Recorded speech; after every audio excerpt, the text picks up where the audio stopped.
Kami silakan.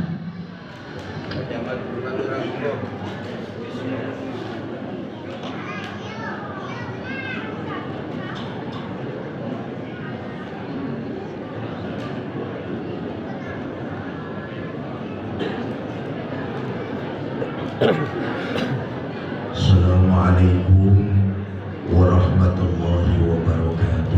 Waalaikumsalam warahmatullahi wabarakatuh. Bismillah walhamdulillah, salatu wassalamu ala rasulillah, amma ba'du. Yang mulia para ulama, para kiai, para asatiz dan asatizah, wabil khusus akhina fillah ad-da'i ilallah Ustadz Zikri Kurniawan matanallah bituli hayati. Yang saya hormati bapak-bapak pejabat pemerintah baik sipil, TNI maupun Polri, panitia tabligh akbar serta DKM Masjid Mikhrajul Falah, ibu bapak saudara-saudara kaum muslimin yang saya cintai. Bersumber dari hadis yang diriwayatkan oleh Imam Bukhari, satu hari Nabi pernah naik ke atas mimbar ingin khutbah. Di anak tangga pertama sampai anak tangga ketiga Nabi mengucapkan kalimat amin. Selesai Nabi khutbah, turun dari mimbar, ditanya oleh para sahabat, ya Rasulullah, tadi waktu Tuhan mau naik ke atas mimbar, Tuhan menyebut kalimat amin sampai 3 kali. Apa maksudnya ya Rasulullah? Kata Nabi, saudara-saudara, tadi waktu saya mau khutbah, malaikat turun, malaikat Jibril turun.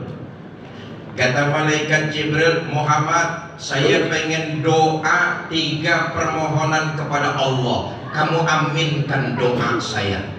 Saudara, logika, kalau malaikat Jibril yang berdoa, Nabi yang mengaminkan, doanya ijabah. Kalau malaikat Jibril yang berdoa, Nabi yang mengaminkan, aras bergetar, doa akan tembus kehadiran Allah Subhanahu wa ta'ala. Apa doa malaikat Jibril? Ini saja yang ingin saya sampaikan. Mudah-mudahan pidato saya selesai dalam waktu 5 menit.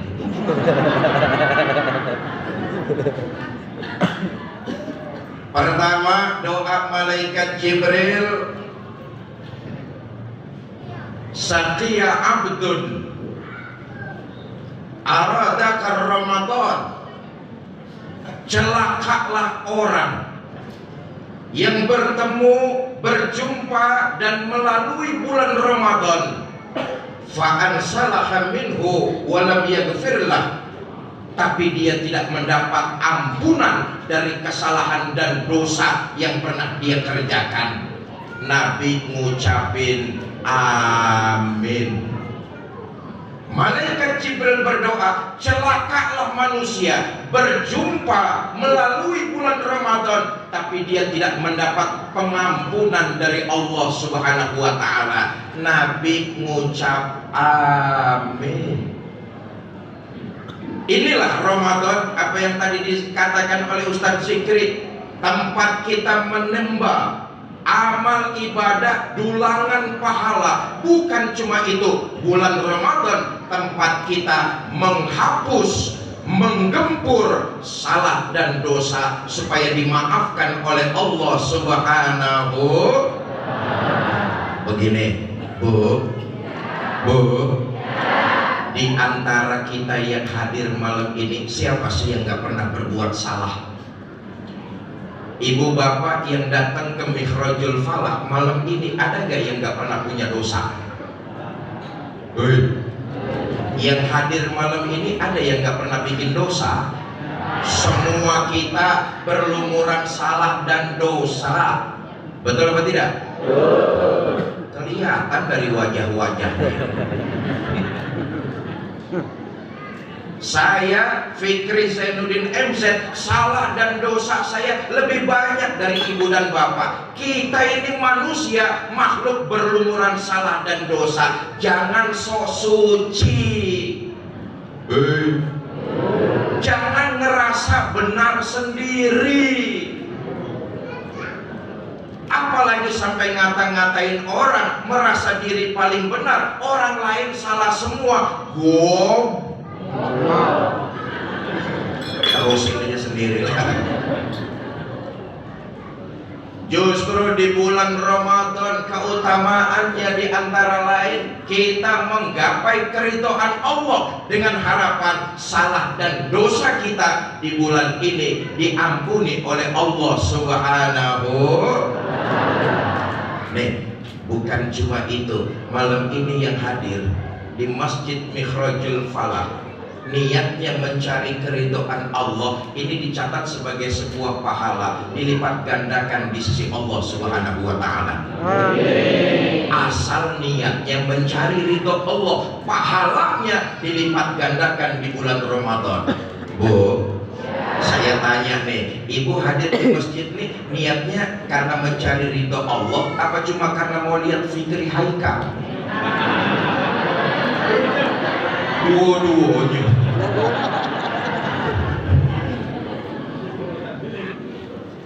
Bukan cuma pahala yang berlipat ganda. Selesai pengajian kita nanti, kembali kita ke rumah kita masing-masing. Sepanjang perjalanan Allah rontokkan salah dan dosa-dosa kita.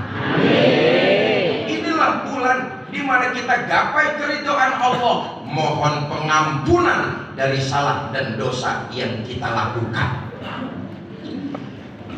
Setiap kita makhluk bersosial, pasti sengaja atau tidak kita punya salah antara manusia dengan manusia. Betul atau tidak? Betul.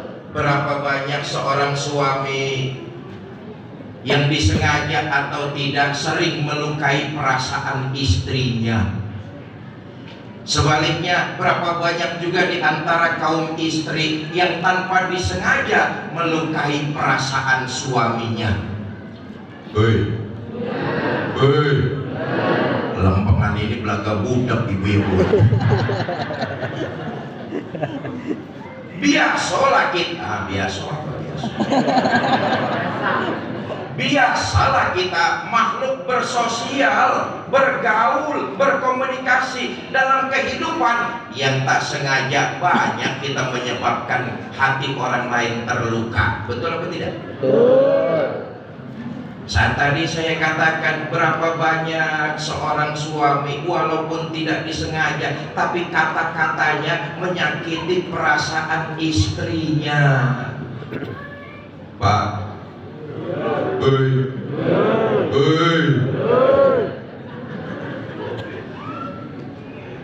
karena itu inilah bulan Ramadan pengampunan dosa.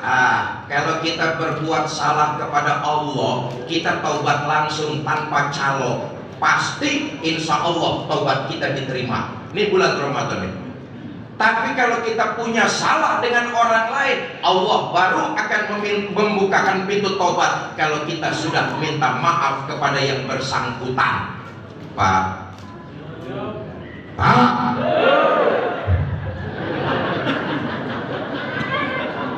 berapa banyak di antara kita suami yang tanpa kita sadari kalimat-kalimat yang terlontar dari bibir kita sering menyakiti perasaan istri kita. Betul-betul dengerin aja. Nih begini nih Pak nih. Istri kita itu makhluk yang bernama wanita. Betul apa enggak? Perasaannya halus, hatinya lembut. Diem aja, diem.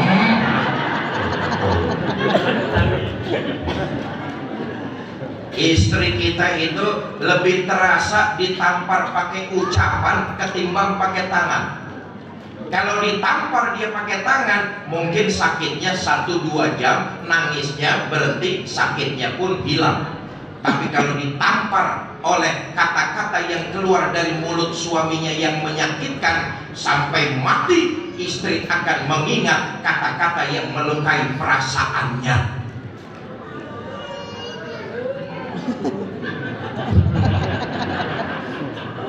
Makanya perempuan tuh disebut hatinya lembut, perasaannya halus.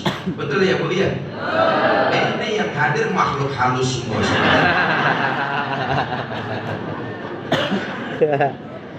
Berapa banyak di antara kita yang walaupun kita tidak sengaja, tapi kalimat kita, perangai kita melukai dan mencederai perasaan istri kita.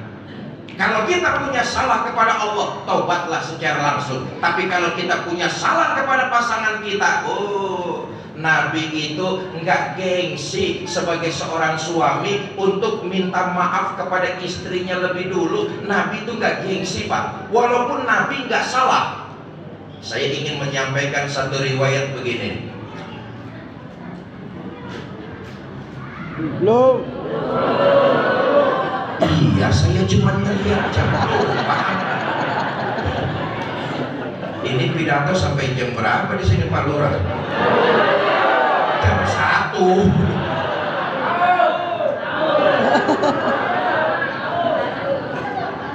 Ikut nyumbang 5.000 aja sampai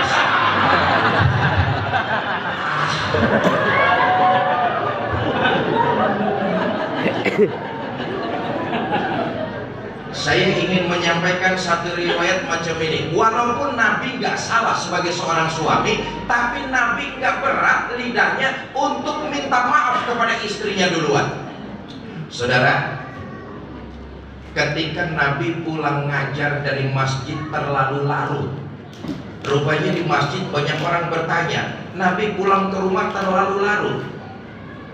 Di rumah ketuk pintu, Assalamualaikum, Assalamualaikum, Assalamualaikum, sampai 3 kali ketuk pintu, 3 kali memberikan salam, pintu nggak dibukain sama istrinya. Apa yang dilakukan Nabi? Nabi gelar sorban, tidur geletak di depan pintu rumahnya sampai sepertiga malam yang akhir. Allahumma sholli wa sallim wa barik alaihi. Sayyidul Mursalin, Khatamun Nabiyyin, penghulu para nabi dan rasul, pulang terlalu larut, nggak dibukain pintu, gelar sorban, tidur geletak sampai sepertiga malam yang akhir. Mirip suami-suami orang kampung baru. Betul begitu?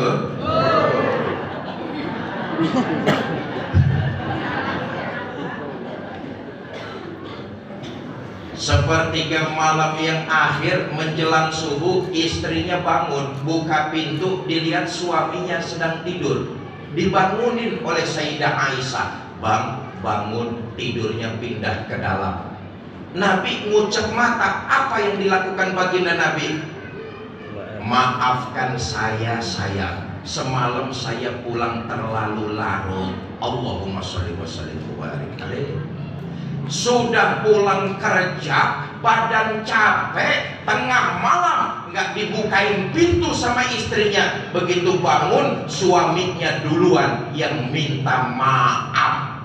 Bu, suami ibu macam itu?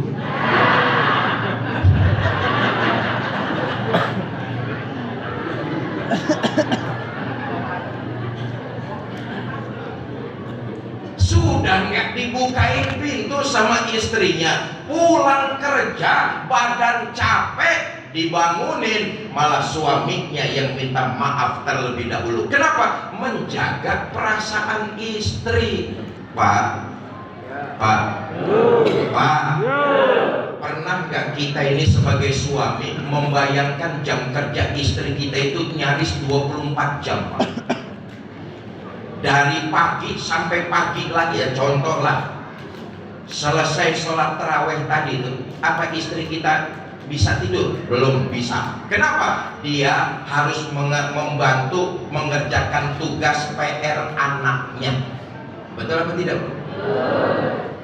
Selesai sholat taraweh, badan capek, tapi tetap ngajarin anaknya untuk menyelesaikan tugas sekolah. Sampai jam berapa? Kadang-kadang sampai jam 11 malam. Betul apa tidak, Bu? Kita bayangkan, Pak, secapek-capeknya kita dagang, secapek-capeknya kita di kebun, secapek-capeknya kita bekerja, selesai sholat taraweh kita bisa istirahat di dalam kamar. Istri kita nggak bisa, masih harus ngajarin anak kita bikin tugas sekolahnya. Betul? Sampai jam 11 malam kadang-kadang. Badan sudah capek, mata sudah ngantuk, kondisi sudah lelah, pengen tidur, anak bayinya nangis. Tuh, anak bayi kan karena belum bisa ngomong, sakit nangis, lapar nangis, jam 11 malam nangis, lapar. Istri kita nyusuin, jiwa keibuannya terpanggil, walaupun badannya capek, ringsek, tapi bayinya nangis, disusuin. Sampai jam berapa? Kadang-kadang sampai jam 1 malam. Anaknya diam,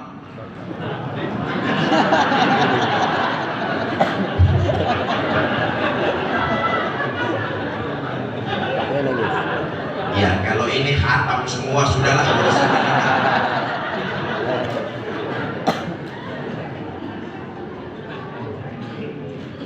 Boleh jadi kita tidak sengaja, tapi itu melukai perasaan istri, pasangan kita. Maka suami yang baik, dia tidak berat lidah untuk minta maaf kepada istrinya. Sebaliknya juga begitu, Bu. Nih begini nih, dosa suami yang berkata-kata kasar kepada istrinya itu dosa. Tapi lebih dosa lagi seorang istri yang mengeluarkan kata-kata mengecewakan dan menghancurkan perasaan suaminya. Walaupun sama dosanya, tapi lebih besar dosa istri yang dengan kata-katanya menyinggung perasaan suaminya. Dengerin. Sebab kata Nabi, andai kata boleh manusia sujud kepada manusia, maka pertama yang aku perintahkan adalah sujudnya seorang istri kepada suaminya. Tapi karena ini nggak boleh, nggak disarankan oleh baginda Nabi. Kenapa? Sujud kepada sesama makhluk haram. Ini menandakan bagaimana tanggung jawab seorang suami yang begitu besar. Ketika wanita belum bersuami, maka tanggung jawab adalah kedua orang tuanya, ibu dan bapaknya. Betul atau tidak? Tapi ketika seorang istri telah bersuami, maka suamilah yang bertanggung jawab penuh kepada keluarganya. Pantas kalau Nabi mengatakan, ambil izin dan ridho suami selama suami tidak melanggar perintah Allah. Mau kemana-mana jadi istri yang soleha, izin sama suaminya, cium tangan suaminya. Bu, tadi mau ngaji izin gak sama suaminya? Cium tangan suaminya.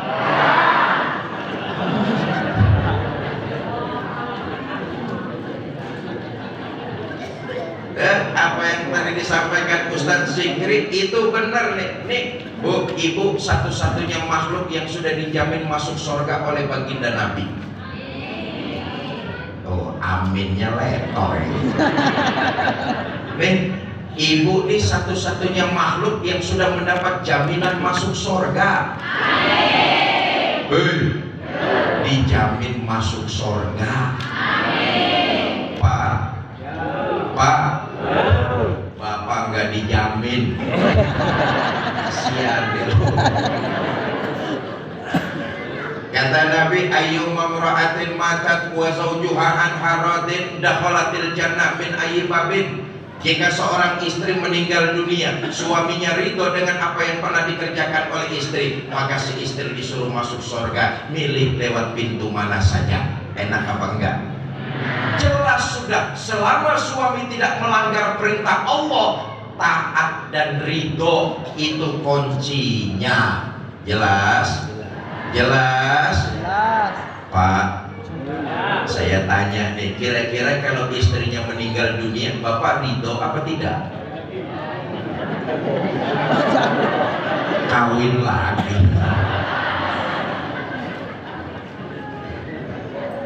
Bapak Ibu saudara-saudara, saya kembali. Celaka didoakan oleh malaikat Jibril. Celaka orang yang berjumpa melalui bulan Ramadan, tapi dia tidak mendapat pengampunan dari salah dan dosa yang pernah dia lakukan. Janganlah kita jadi hamba, jadi manusia yang didoakan oleh malaikat Jibril dan diamini oleh baginda Nabi. Maka kita pergunakan momentum Ramadan untuk menggapai ridho dan kasih sayang serta maghfirah dari Allah Subhanahu wa Ta'ala.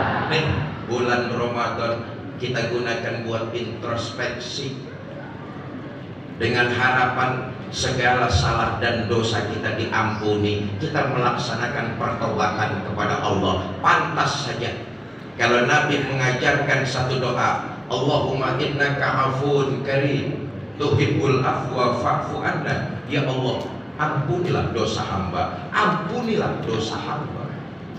Engkau maha penerima tobat dari kesalahan dan dosa yang hamba perbuat. Tidak ada lagi yang maha penerima tobat kecuali Engkau ya Allah. Pantas. Saudara, Nabi saja permohonan tobatnya lewat istighfar sehari semalam enggak kurang 80 kali. Bahkan riwayat lain Nabi dikatakan itu sehari semalam permohonan tobatnya, istighfarnya kepada Allah 100 kali. Salah dan dosanya sudah mendapat jaminan ampun, tapi istighfarnya, bertobatnya tidak kurang dari 100 kali. Ya, momentum Ramadan kita jadikan untuk menggapai maghfirah, pengampunan dari Allah Subhanahu wa Ta'ala dengan tobat tanasuha. Saudara, kalau kita semua yang hadir di sini nanti masuk surga, amin. Amin. Taubat yang kita laksanakan harus diikuti dengan menebar kebaikan dan memperbanyak amal ibadah. Kalau nanti semua kita yang hadir di masjid malam ini masuk surga, di surga saudara nggak usah heran lihat para ulama, para kiai, para ustadz dan ustazah. Surga memang pantas tempatnya orang yang alim dan mengamalkan ilmunya. Kalau nanti di surga saudara melihat para pemimpin-pemimpin, mereka banyak ada di surga, pantas, nggak usah heran. Surga itu memang tempatnya para pemimpin-pemimpin yang adil. Pemimpin yang adil yang bagaimana? Yang nggak cuma pandai janji, tapi bisa memberikan bukti. Sekarang ini banyak pemimpin pandai bikin janji, tapi nggak pandai memberi bukti. Kayak pemimpin negara tetangga.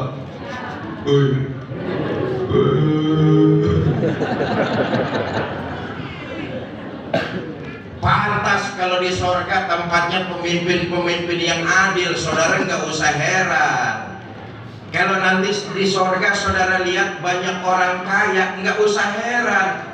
Orang kaya macam itu dia sadar Allah memberikan amanah banyak harta, dia gunakan hartanya untuk membantu orang lain. Pantas orang kaya yang dermawan tempatnya memang ada di surga, nggak usah heran. Tapi saudara akan terkejut melihat pelacur masuk surga. pelacur masuk surga. Saudara hampiri, saudara tanya, Mbak, iya Mas, kok ada di surga Mbak? Oh. Emang bagaimana ceritanya Mbak bisa sampai surga? Ceritalah perempuan ini, Mas, dulu waktu hidup di dunia saya ini siapa? Mas kan tahu, Mas juga pernah jadi langganan saya kan. Umpama. Tapi Mas, jujur saya mau ngerjakan itu karena terpaksa. Sejak kecil saya sudah jadi yatim piatu. Ada tetangga saya muslim, sedikit kaya, tapi pelitnya 17 setan. Demi mengganjal perut, demi sesuap nasi, terpaksa saya merantau mencari kerja. Merantau kemana Mbak? Muaro Tembesi.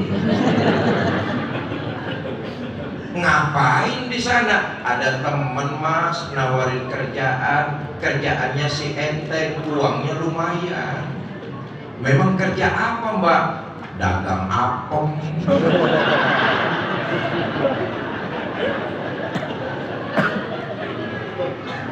Malam-malam saya lagi main ke kampung baru. Ini kampung baru ya? Saya lewat masjid Mikhrajul Falah, lagi ada safari dakwah. Saya dengar ustadznya nyampein hadis, at-taib minaz zambi kaman la zambala. Orang yang bertobat dari dosa sama dengan orang yang tidak berdosa. Ada hadis qudsi, Allah menjelaskan, lau amiltumul khotoya hatta mala'atis sama summa nadimtum fataballahu alaikum. Andai kata kamu berbuat dosa, penuh langit dengan dosa-dosamu, kamu menyesal dan bertobat, Allah pasti akan menerima tobatmu. Mas, dengar hadis qudsi kayak begini, berlinang air mata, terbayang semua dosa. Mulai malam itu saya niat tobat. Saya pulang ke rumah kontrakan, ngepak koper, mau pulang kampung, tobat. Lagi enak-enaknya ngepak koper, ada langganan datang. Lumayan buat ongkos. Saya pulang kampung bertobat. Saya ikuti tobat saya dengan menebar kebaikan dan memperbanyak amal ibadah. Alhamdulillah saya sampai juga di sorga. Ya, siapa sih di antara kita yang tidak pernah berbuat salah dan dosa? Jadikan momentum ini Ramadan menggapai makfirah, menggapai pertobatan kepada Allah. Ikuti dengan menebar kebaikan dan memperbanyak amal ibadah. Saudara, begini nih, Ustadz Zikri tadi sudah menyampaikan, kita semua pasti akan meninggalkan alam dunia. Betul apa tidak? Dunia bukan tempat buat kita tinggal, tapi dunia tempat kita meninggal. Perlu dicermati.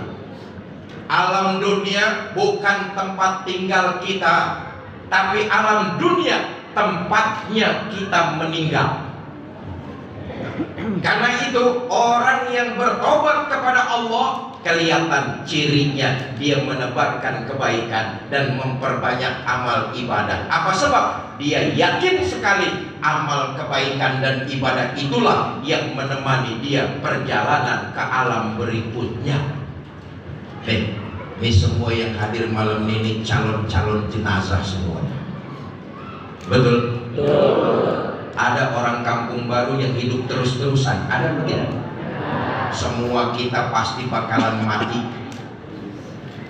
Ketahuilah, kalau kita berbuat baik kepada orang lain, kelihatannya orang itu menerima kebaikan kita, tapi sesungguhnya kita sedang berbuat baik buat diri kita sendiri.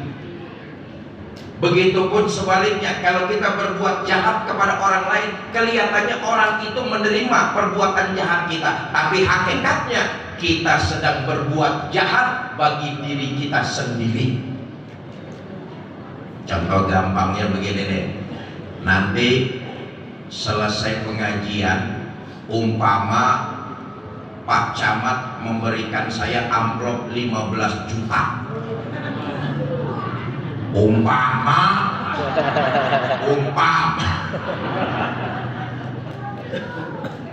kelihatannya Pak Camat berbuat baik kepada diri saya, betul apa tidak? Tapi hakikatnya Pak Camat sedang berbuat baik bagi dirinya sendiri. Apa sebab? Amal perbuatan yang kita kerjakan di alam dunia itulah yang menjadi teman abadi kita. Tuh, kata Nabi kan begitu tuh. Nanti waktu jasad kita digotong orang ke kuburan, menggunakan kendaraan yang paling angker, namanya keranda jenazah. Siapa yang naik pasti mati. Belum pernah ada yang gagal.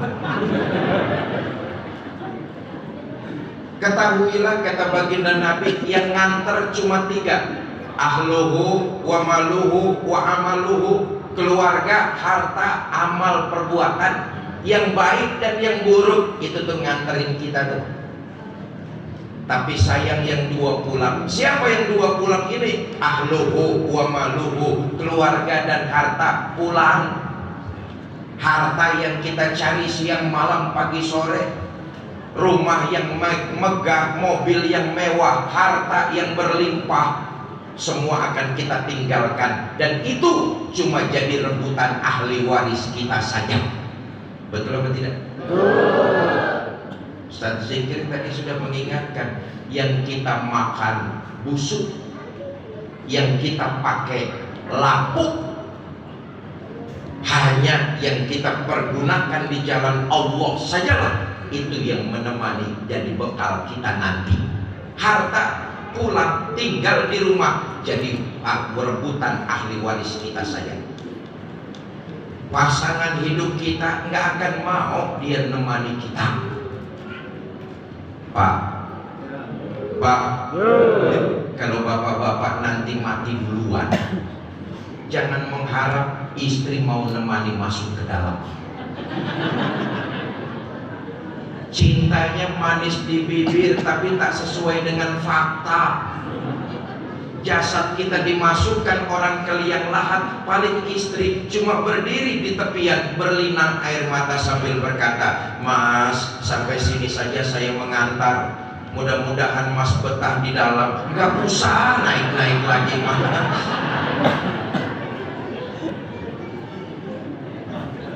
Bagaimanapun cintanya dia sama kita, Pak, manis di bibir tak sesuai dengan kenyataan, nggak bakalan mau ikut nemenin di dalam. Betul apa tidak? Bu, sekarang gantian ibu-ibu yang mati duluan. Jangan mengharap suami mau nemani masuk ke dalam. Apa suami nggak sedih ditinggal mati istri? Oh, ibu jangan salah sangka, kami ini para suami tentu bersedih. Apa sebab? Kami para suami menjadikan istri belahan jiwa, pelipur lara. Keren.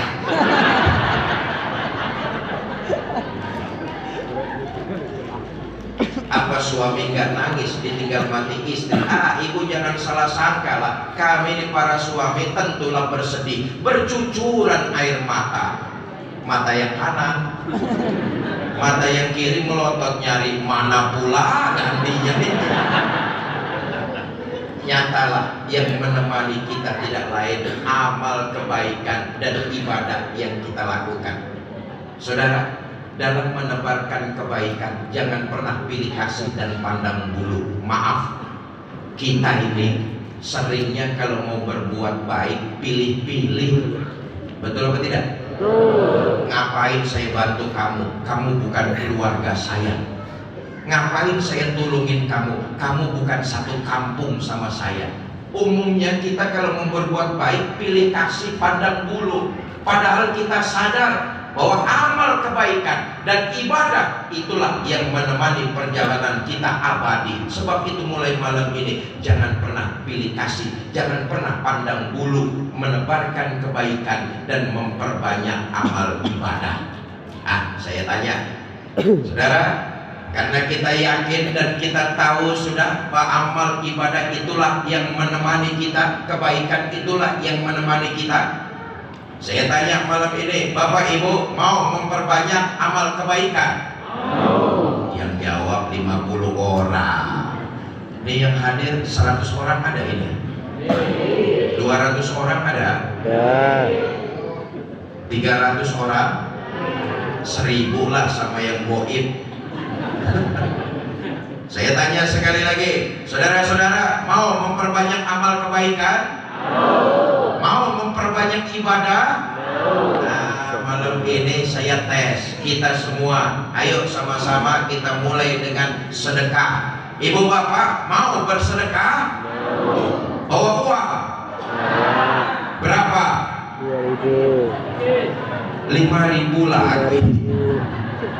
10.000. Masuk kebun binatang saja tiketnya sudah 25.000.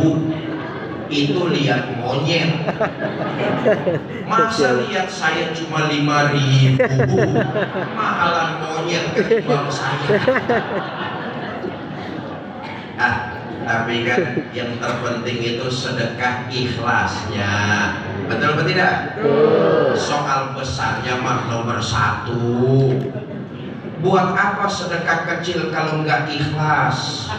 Mendingan sedekah besar tapi ikhlas.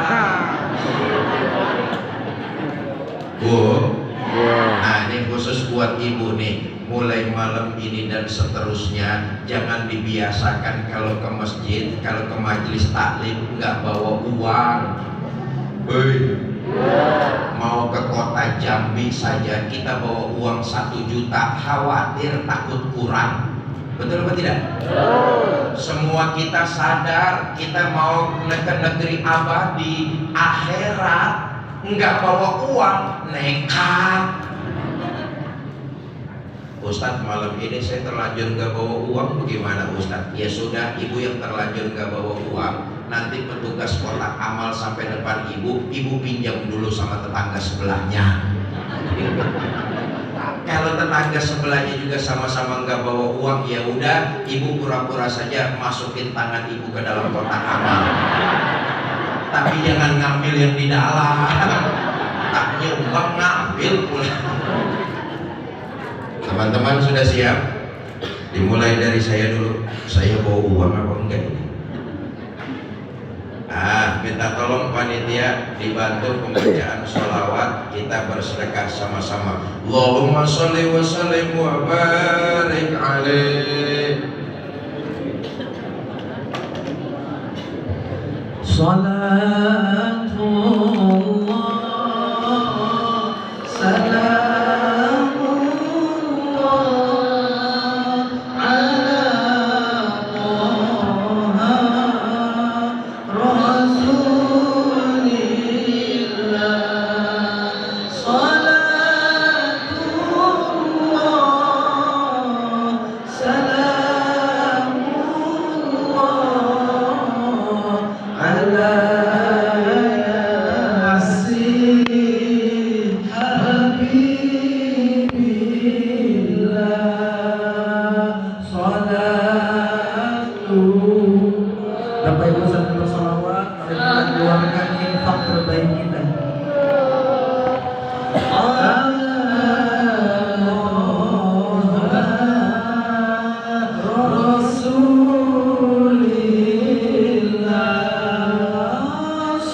Allahumma sholli wa sallim wa barik alaihi. Bapak Ibu saudara-saudara, yang pertama doa malaikat Jibril yang diaminkan oleh baginda Nabi. Yang kedua doa malaikat Jibril, celakalah manusia yang ketika hidupnya dia tidak berbakti kepada kedua orang tuanya. Nabi mengucapkan amin.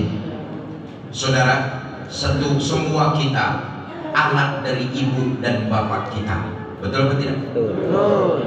Ketahuilah apa yang kita rasakan malam ini, apa yang kita nikmati sekarang ini, apa yang kita punya saat ini, itu buah dari pengorbanan dan perjuangan orang-orang tua kita.